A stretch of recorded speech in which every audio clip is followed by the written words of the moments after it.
The first thing you want to take care of every day, Lord, bless me. Why? So you can be a blessing. Keep me from the evil of the day. Keep me from the evil of the day. Every day you wake up, you don't know what evil has been designed to try to take you down and to trouble you. So go ahead of it and say, keep me from the evil of the day. Choose fellowship with God daily. Choose fellowship with God daily. Try to learn what pleases the Lord and have nothing to do with the things done in darkness, which are not worth anything. Walk with Him. Walk with Him for life. Now let me ask you this. Is there anything in your life that you're willing to be fully committed to for the rest of your life? There might be things you're committed to right now that's taking your time and your energy, and you shouldn't be committed to those because God wants first priority in your life and a whole heart commitment. And God says what's most important is that you be with me above everything else, that you get to know me. It means that when I wake up in the morning, I need to say, God, no matter what happens today, I need to get to know you a little bit more. I need to learn how to love you a little bit more. And it could be the best day I've ever had, but I need to make sure I need to learn to love you and know you a little bit more. And God says, if you do that, that day was a success. And the opposite is true too, which is, let's say you get up and you don't even think about God. And you've got this great day. You go and you make the sale. You finally get the job. You finally get a date with a live girl. Whatever it is, okay? You're a success that day. It's your best day ever that you've got. And you forget about God. God says that day was a waste. It was a failure because you forgot me. What's most important is that you get to know the Lord and get to know Him. And it's a mistake that you and I make all the time in our lives where we don't think about inviting God into our daily experiences. And we think, God, I've got this. I got my dating. Don't worry about my dating. I've got it, God. I know what I'm doing. Oh, God, don't worry about my work. Oh, I'm good. I'm good, God. I've got my work. Don't worry about my dreams, God. Oh, don't touch my dreams. Don't worry about them. I've got them. And we totally rule out God. Am I going to put my faith in my own wisdom, in my own power, in my own resources, or am I going to trust God? Am I going to let God do the battle for me and trust His power and His provision in my life? And the fact is that when we make that choice, we need to know that God wants to do battle for us. God wants to go before us in battle. He wants to go with you in battle. He wants to help you in your troubles and the problems that you have. So whatever trouble you're in, whatever battle you're in right now, seek the Lord, seek His power. He wants to give it to you. Prayer is a weapon of our faith. It is one of the greatest weapons of our faith. It should be our first response and not our last resort when we go through times of trouble. Call out to God and rely on Him. God wants you to know that He wants you to experience the fullness of His presence in your life, not just every day of your life, but every moment of your life. You can experience His presence if you want it. You can tap into it, and that's the promise He gives us. He promises His presence in our lives when we seek after Him. You may go through deep waters. You will go through deep waters in your life, but you will not drown.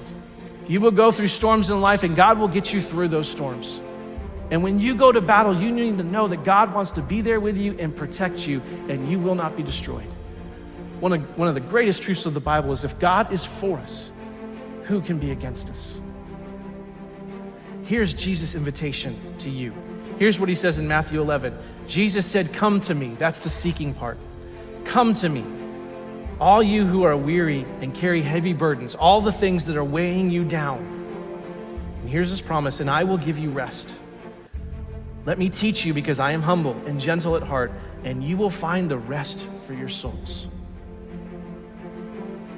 And so what I can tell you with great honesty and sincerity is that if you're in the desert and you're in the battle and you've been in there for a long time and you're gonna be in it, God's presence will be with you and He will protect you and He will give you the rest. And I have found if I have that, that is all I need. I don't have to have the answers. I don't have to understand.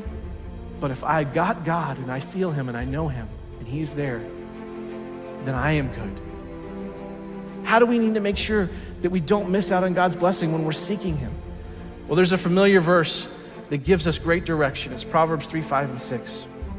It says this, trust in the Lord with all your heart and lean not on your own understanding.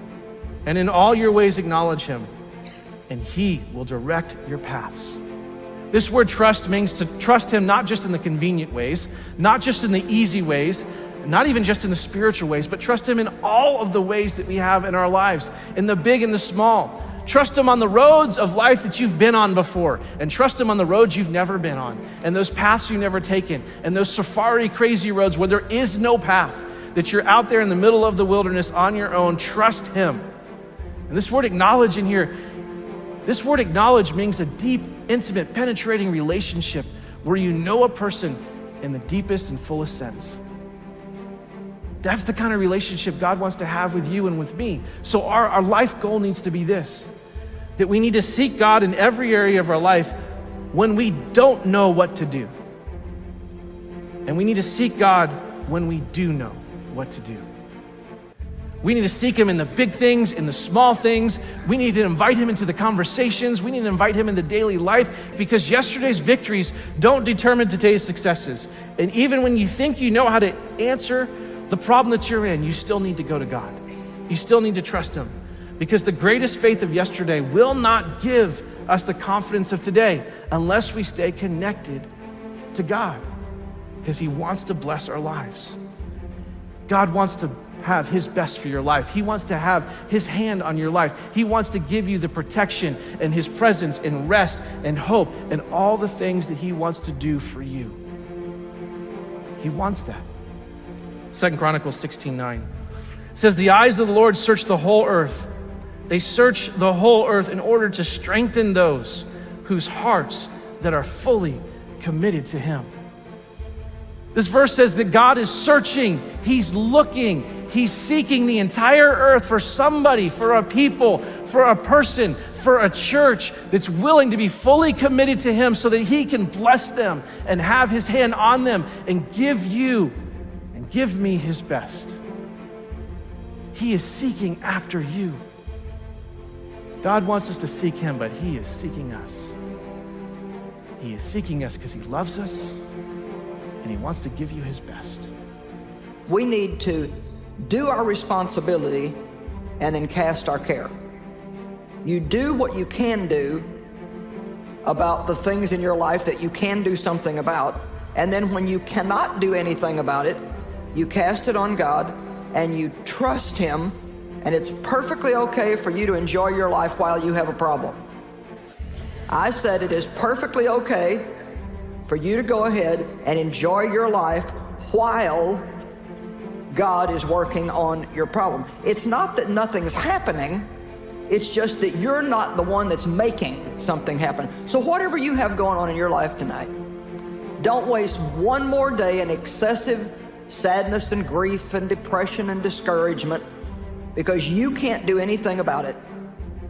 And Jesus paid for you to be able to enjoy your life, to have it in abundance, to the full, until it overflows. So we are totally wasting what God gives us if we waste our days in sadness and mourning. Learn how to focus on good things. Everybody here has got something they could be upset about if they chose to focus on it, but you don't have to focus on that. And what we focus on is what we magnify in our lives. What we talk about is what we become more consciously aware of in our lives. If there's a problem that needs to be dealt with it, deal with it, but don't focus on it. Think about the possibilities in your life, not the problems in your life. Hebrews 12:2 very simply says, looking away from all that will distract unto Jesus, who is the author and the finisher of our faith. Learn how to celebrate the good instead of grieving excessively over the bad things in life. No matter where you started in life, you can have a good finish. It doesn't really matter where you began, you have got a good finish coming. Let's have a shift in our thinking. Let's have a shift in what we're focusing on. Surely you can find something in your life to focus on that's worth celebrating. And we're going to be excited about the things that are yet to be done, that we know that God is working on and that God is doing.